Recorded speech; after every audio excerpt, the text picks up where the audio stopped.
یہ لے لیتے ہیں بھی کہ کویسچن انہوں نے پوچھا کہ مسجد میں مانگنے والے کو روٹی دینے کی کیا شرعی حیثیت ہے۔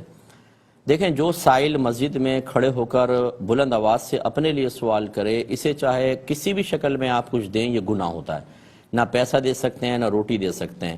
ہاں، اگر وہ خود وہ نہیں کہہ رہا بلکہ ایسی چپ چاپ جس سے کھڑے ہو کر باہر پہلے کھڑا ہوا، باہر جا کے دروازے کے پاس کھڑا ہو گیا، بولا نہیں ہے، اب آپ اگر سمجھتے ہیں کہ واقعی وہ مستحق ہے، جو اکثر ہوتے نہیں ہیں، تو بہرحال اب دینا جائز ہے، لیکن اگر وہ اپنے لیے اعلان کرتا ہے تو کچھ بھی دینا گناہ ہوتا ہے۔ یہ بھی ہو سکتا ہے کہ کوئی واقعی مستحق ہے تو امام صاحب یا کمیٹی والے اعلان کر دیتے ہیں بعض اوقات کہ بھئی یہ غریب آدمی، اس کے مسائل ہیں، آپ تھوڑی سی مدد کر دیں۔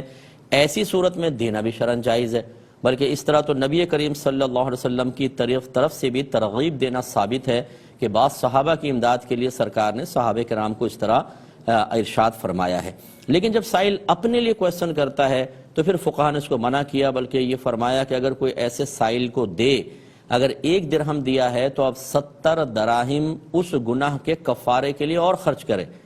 یعنی یہ مبالغتاً سمجھا رہے ہیں، کوئی ایسے پریکٹیکلی طور پہ آپ کو کرنا تو نہیں ہے، لیکن یہ سمجھا رہے ہیں کہ اتنا بڑا گناہ ہے کہ اب آپ اس کا کفارہ بھی ادا کریں۔ تو اس لیے اگر کسی نے ایسا دیا ہے ایسے سائلین کو، پہلی بات یاد رکھیں یہ پیشہ ور ہوتے ہیں، ان کو دینے کا کوئی ثواب نہیں ہوتا۔ میں بارہا سمجھا چکا ہوں کہ آپ یہ کہتے ہیں کہ جی ہم تو اللہ کے لیے دے رہے ہیں حسن ظن قائم کر کے، اس کا مطلب اگر حسن ظن قائم کر کے اللہ کے لیے کسی ہیروئن چی کو ہیروئن پکڑا دیں، کسی کڈنیپر کو سامان فراہم کر دیں، کسی گن پوائنٹ پہ موبائل چھیننے والے کو میں ٹی دے دوں کہ چلو یار بیچارے کے بعد روزگار نہیں، اس طرح کر لو، تو کیا یہ شرعاً جائز ہو جائے گا؟ جو چیز حرام ہے اس میں تعاون گناہ ہوتا ہے، اس میں آپ کی اچھی نیت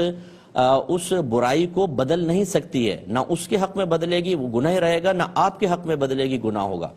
جس سے ایک اور ہم مثال دیتے ہیں کہ کوئی شخص اگر امیروں کو لوٹ کر غریبوں کے اندر پیسہ تقسیم کر دے تو کیا یہ جائز ہوگا؟ اگر کوئی آپ کے گھر میں لوٹ مار کر کے غریبوں کی بستی میں تقسیم کر دے، آپ اس سے راضی ہو جائیں گے؟ ہرگز نہیں ہوں گے۔ تو اس میں ذرا سمجھا کریں، ایسے لوگوں کو مت دیں۔ اسی وجہ سے روڈیں ہماری آباد ہیں، کراچی کے اندر روڈوں پہ جانا مشکل ہو گیا ہے، اور ہر جگہ کا تقریباً یہی حال ہے۔ ایک جگہ گاڑی کھڑی کریں 6 8 8 10 آ جاتے ہیں، اور آرام سے اگر چلیں آپ کھڑے ہو گئے، کوئی دینا چاہے نہ دینا چاہے، نہیں، دروازے بجائیں گے زور زور سے، گاڑی پہ ہاتھ ماریں گے، اور بعضوں کو تو یہاں تک آپ دیکھیں گے کہ اگر آپ نہیں دیں گے تو وہ بددعائیں دیتے ہوئے جائیں گے، برا بھلا کہتے ہوئے جائیں گے، بعض لعنت بھی کر دیتے ہیں بعضوں کو۔